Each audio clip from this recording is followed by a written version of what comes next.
What's up, you guys? This is Joseph Conlon coming back to you tonight on Wednesday, December 4th, 2019, for your AEW Dynamite review this week from Champaign, Illinois. We had a lot of matches on this show. We had great segments on this show. We had star developmental on this show. We had a weird segment which I'll talk about. A lot happened tonight from Champaign, Illinois for AEW Dynamite. And we're about to get to it all right here on the Big Fight Field channel. Um, I can just say right now, from what I've heard from NXT tonight, I did not. By the way, I did not watch NXT tonight. I wanted to be strictly focused on AEW because it was a really packed show going into it, and I wanted to bring as much information as possible as I could to you guys right here on the Big Fight Field channel. But what I heard from NXT is that we're getting two championship matches on December 18th with the NXT Championship and the NXT Women's Championship. And we're also getting an AEW World Championship match on December 18th with Chris Jericho and Jungle Boy, which I'll talk about in this review. But I'm Joseph Conlon, and we're about to get this review started. So, this show kicked off with a six-man tag team match with the Young Bucks and Dustin Rhodes versus the Inner Circle's Santana and Ortiz and Sammy Guevara. Now, this was very early on in the show.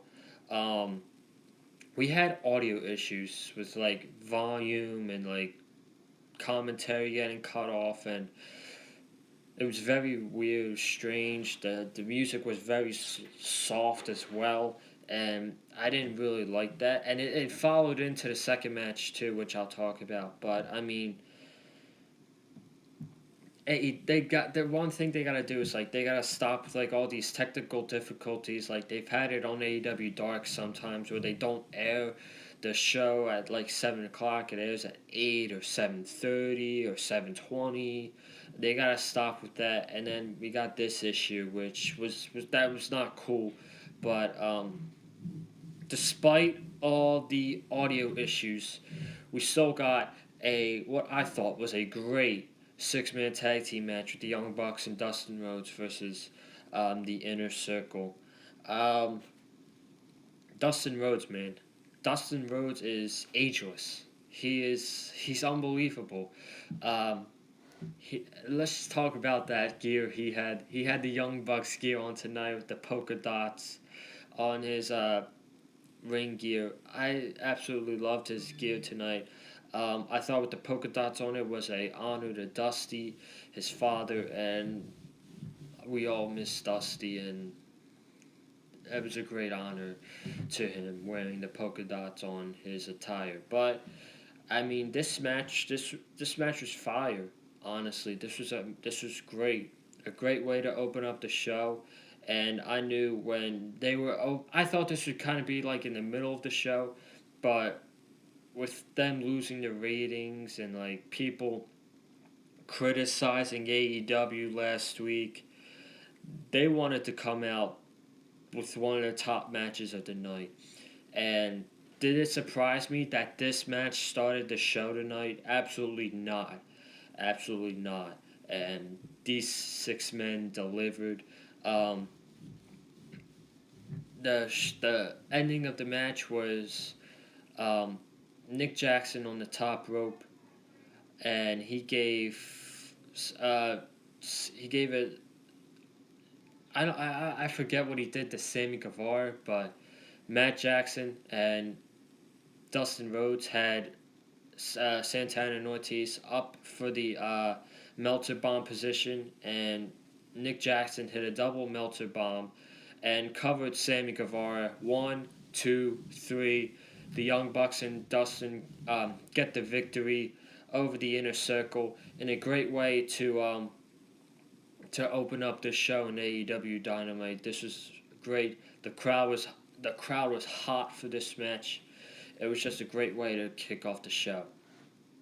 But then, a few minutes later, we saw a clip on Twitter with Santana and Ortiz all angry that throwing stuff in the backstage, and they want to end this with the Young Bucks. So next week on AEW Dynamite in Dallas, Texas, we're getting Santana and Ortiz versus the Young Bucks again in a Texas street fight. I can't wait. That's going to be amazing. I can't wait to see the violent side of the Young Bucks. We know how great they are as a tag team, but I want to see them. I want to see them get violent with Santana and Ortiz, and I can't wait for this match next week. That is going to be absolutely awesome. I This was great.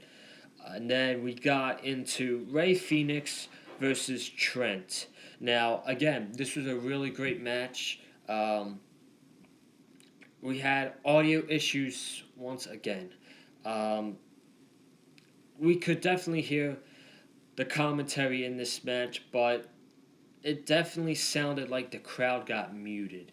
Like like probably the crowd was loud for that match as well, but it sounded very quiet and very soft. Like they still had the audio issues, and to me that was a huge issue. That made it sound like the crowd wasn't even into the match, and that's completely false because this match was great. Like, how can you get bored from a Ray Phoenix match? Seriously, that would never happen. So it's obviously the audio and the crowd getting muted, but I mean Ray Phoenix, man, Ray Phoenix, he's one of a kind. He's honestly, if you had to make a top five for most underrated wrestlers in the world of pro wrestling, Ray Phoenix is number one on that list, in my opinion. He's definitely number one on that list.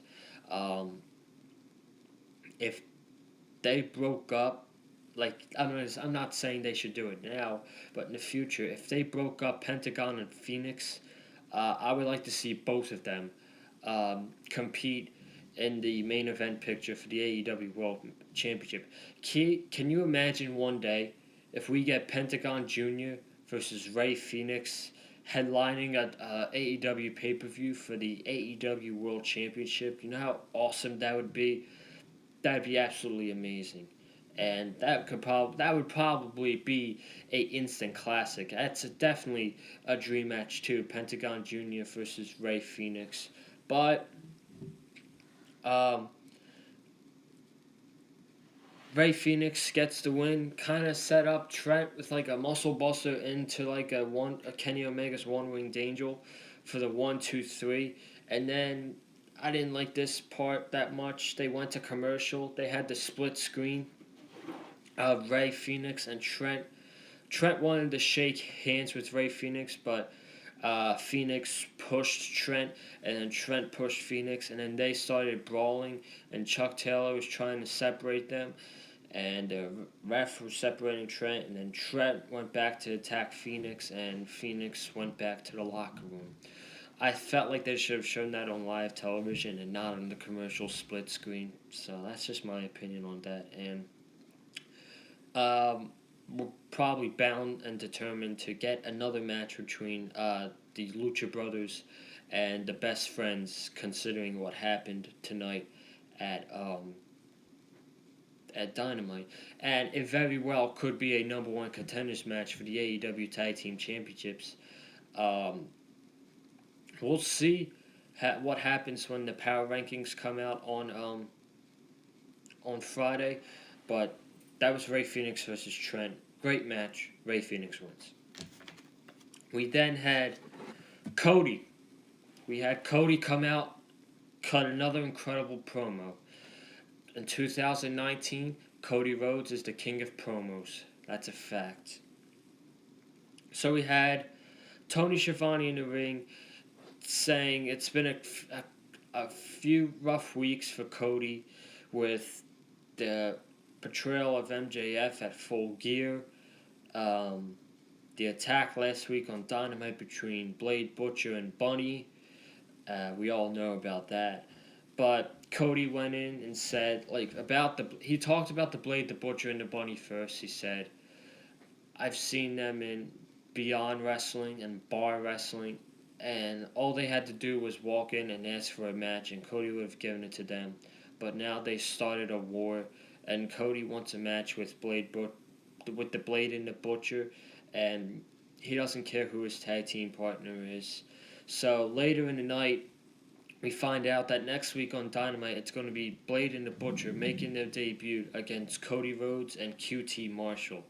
Odd choice. I don't know who's going to win. I guess you would have to give it to Blade and Butcher because it's their first match, and obviously Cody's not going to take the pin, so it's probably going to be QT Marshall. But that's that with the Blade, Butcher, and Bunny. They cut a video package later in the night saying that they're tired of seeing Cody in all the interviews, all the news videos, all the billboards, so they're going to crush him. It was a pretty cool video package. But then the highlight of Cody's promo was him talking about MJF and how MJF said he'll never have a match with Cody. He said that on social media. And then Cody's like, what do I have to do to get a match with MJF? So he takes out his keys to some truck that MJF loves. Apparently, he's holding up the keys. He throws it to the mat. He said, "It's yours." He has a watch that Tony Khan gave him. It's the most expensive thing that he wears. He takes it off, throws it on the mat, says, "MJF, it's yours." He takes off his shoes. "MJF, it's yours."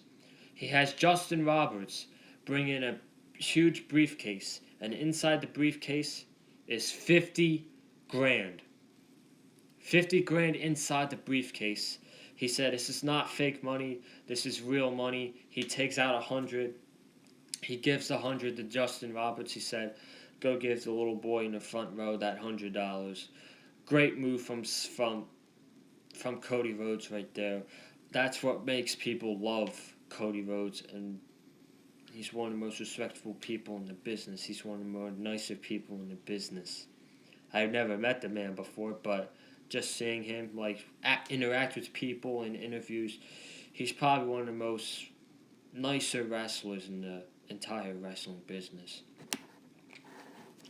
So then at the end of the promo, he basically says, "MJF, you could keep the 50 grand, that's yours. I'll do anything to have a match with you, and one day we will have this match." Unbelievable promo by Cody Rhodes. Between this one and the promo with Jericho, but right before Full Gear, I can't decide which one was better. I'm going to have to go back and watch both of them, but it was unbelievable. We then had Nyla Rose versus Leva Bates in a squash match, basically. She destroyed Peter Avalon as well in the process with a double choke slam. Top rope with Leva Bates hanging over the top rope. Knee strike coming down to the back of her head. I love that move. That is absolutely sick. So the finish was Nyla giving Leva Bates and Peter Avalon a chokeslam at the same time. Pins Leva, 1, 2, 3. Nyla gets the victory. Out comes Shauna, who got attacked by Nyla at a autograph signing before AEW Dynamite last week. So Shauna's coming in the ring. She's getting a little offense in on Nyla Rose, but then Nyla gets the advantage back, brutally attacks Shauna, gets a table from underneath. Is about to powerbomb Shauna into the table, but the referee Rick Knox is saying, "No, don't you dare do it. Don't put her through the table." So he gets rid of the table. She gets rid of Rick Knox.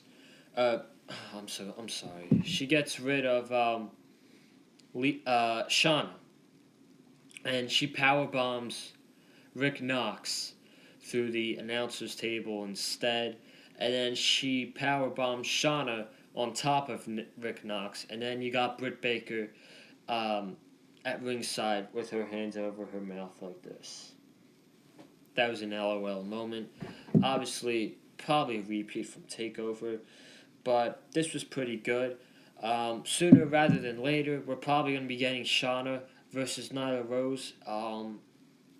If it's not next week, it's probably going to be on that December 18th show in Corpus Christi. We then had another fantastic segment with Le Champion, Chris Jericho. He talks about Champagne and how he's accomplished more in Champagne for just being here for a few days than these people have in their entire...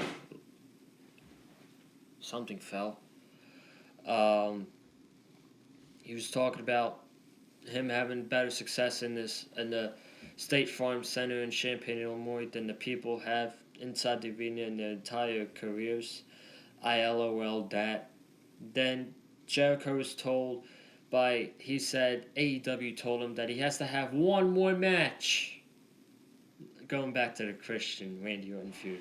Just one more match in 2019. So he makes up a list, and they start chanting the list, and he says, don't go back to that 2016 crap. That was funny, but that was a great gimmick. Love the list. I totally miss it. But he says, I have a list of superstars on the AEW roster that I do not want to face on December 18th. He has Jon Moxley, he has Cody, he has Kenny Omega, he has Hangman, he has Pac, he has Darby Allin, he has the entire SCU, he has Jimmy Havoc, he has these random names, and I'm LOLing right now. Right now I'm just laughing my butt off because the segment's hilarious. And then the Jurassic Express come out, Luchasaurus, Marco Stunt, and Jungle Boy. They come out to a pretty big ovation. Jericho, Luchasaurus gets on the mic and he says, dinosaurs aren't on your list, and Jungle Boy isn't on the list, and Marco Stunt isn't on the list either, or something like that. And then Jericho proceeds to say, dinosaurs are on the list either. I can't be wrestling dinosaurs, and I can't be wrestling small children either. He's referring to Marco Stunt. So he says no to Luchasaurus and no to Marco Stunt, and then Jungle Boy steps up. And Jericho says, you think you can wrestle me? You won't be able to last 10 minutes with me. Jungle Boy gets on the mic with Jericho. He says, I won't be able to last 10 minutes with you, and I'll kick your ass. So the Jurassic Express, Jericho, and Jake Hager start brawling. Jericho and Hager are retreating, getting away from ringside. So that was the end of the segment. It was a fantastic segment.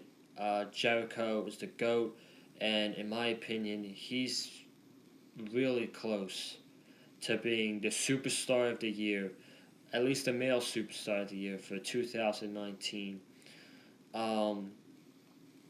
So after this segment, I'm thinking, okay, we're getting Chris Jericho versus Jungle Boy. Singles match, December 18th on Dynamite, non-title.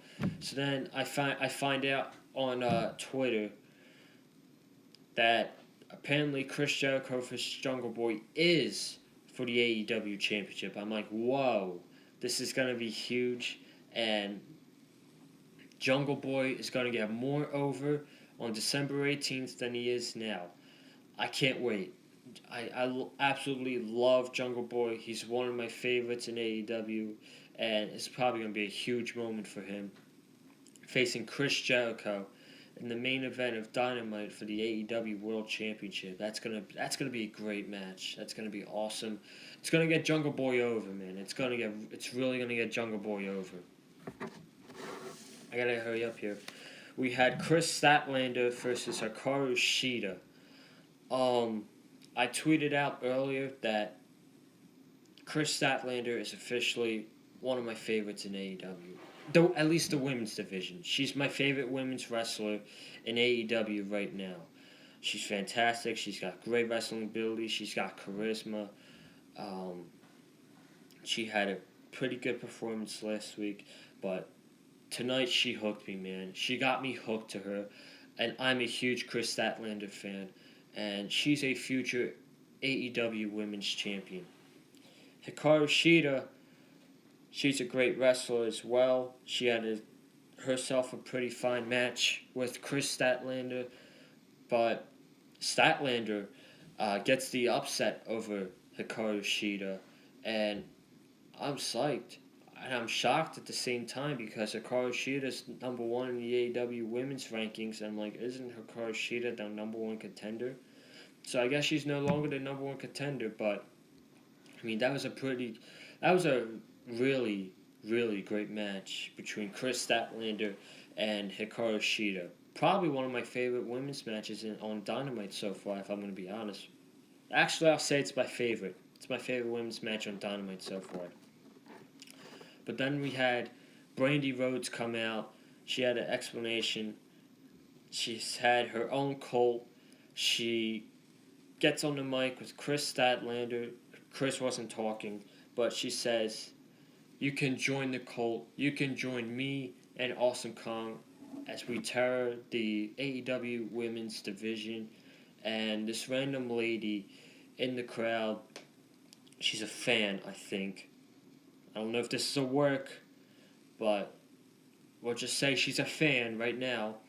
She says, I love you, Brandy. Cut my hair. So security lets her go.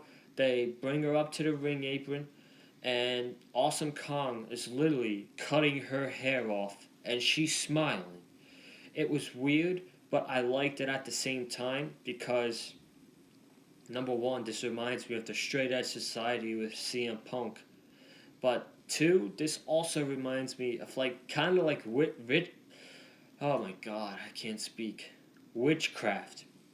It reminds me of witchcraft a little bit, with Brandy and Awesome Kong being the witches and just cutting hair, and I like it. I can't wait to see where this goes and see who the first feud is for Brandy and Awesome Kong. We then had Christopher Daniels versus Pentagon Jr. This was okay. It was a bit sloppy. Daniels was a bit sloppy, but Pentagon had a good performance. This was 10 minutes, I think, with one commercial break. Ray Phoenix interferes with the referee, Bryce Wensberg. Pentagon has Christopher Daniels' microphone. He misses. He turns around, gives Daniels a low blow, gives Christopher Daniels a package pile driver for the 1, 2, 3. Pentagon Jr. gets the victory over Christopher Daniels. It was okay, I thought. It was sloppy, mostly, but the match was okay. I mean, in all honesty, with the 6 matches tonight and the 3 segments, I think this match would have been better off if it was saved for next week. It would have gotten more time if it was next week, probably a bigger spotlight, and it felt rushed. It felt very rushed. But Pentagon, it is what it is, and Pentagon Jr. defeats Christopher Daniels. Is that the end of their feud? I'm guessing yes, because he is going to be in the feud with the Best Friends for a while. Not a while, but for a little bit. Main event time, we had Joey Janela versus Jon Moxley 2. First one was at Fyter Fest. Loved that match. But this one was a regular singles match. And with only 13 minutes to go before Dynamite was over, they only had 13 minutes to do this match. And it turned out to be really good. Was it better than the first match? No, I don't think so. Was it better than Jon Moxley and Darby Allin? I guess. you could say, but I'm still going to say Jon Moxley and Darby Allin was better. Joey Janela is very, very underrated as a one-on-one wrestler. People really look at him as a hardcore wrestler, and they're going to remember him as a hardcore wrestler, but I'm not. Joey Janela is a very underrated singles wrestler, and he can get really over as a top babyface in the main event picture. I know he's in the mid-card right now, but he's so over, in my opinion. People love Joey Janela. But in the closing moments, we had Joey Janela giving Jon Moxley an axe handle to the outside ramp. We had Moxley giving Janela a clothesline on the ramp, and the final scene of this match was Moxley paradigm shift 1, 2, 3. Moxley gets a victory. He's the hottest wrestler in AEW right now. Then we get the same finish as last week with Jericho this time standing on the ramp with Jake Hager holding up the AEW World Championship. That was a I'm losing my voice here. That was AEW Dynamite here tonight at Champaign, Illinois. This was definitely a home run for AEW in my opinion, especially after a weak Dynamite show last week in Chicago, and from all the criticism they got last week, they hit a home run tonight in my opinion. They needed to bounce back, and they sure did. And I knew they were going to with the stats card and the segment and the great segments I knew we were going to get. But that's going to do it for me tonight for this AEW Dynamite review. Thank you guys for joining me. Please subscribe to the Big Fight Field channel for some great content. Next week, we're going to have TLC predictions and review for you guys, even though there is 0 matches on the card. There's 0 matches, but we're still going to have predictions, and we're still going to have a review for you guys. We're going to be running polls on Twitter for different categories for 2019 wrestling awards, such as Male Wrestler of the Year, Female Wrestler of the Year, Match of the Year, etc. Please share this video with your friends. Comment down below what you thought of AEW Dynamite tonight from Champaign, Illinois. And I will see you guys in the next video.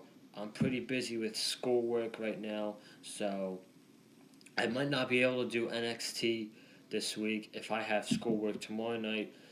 But if I am busy, I will come back and I will bring you guys SmackDown on Friday night. So keep updated with me on Twitter to see if I'm reviewing NXT tomorrow night or SmackDown on Friday night.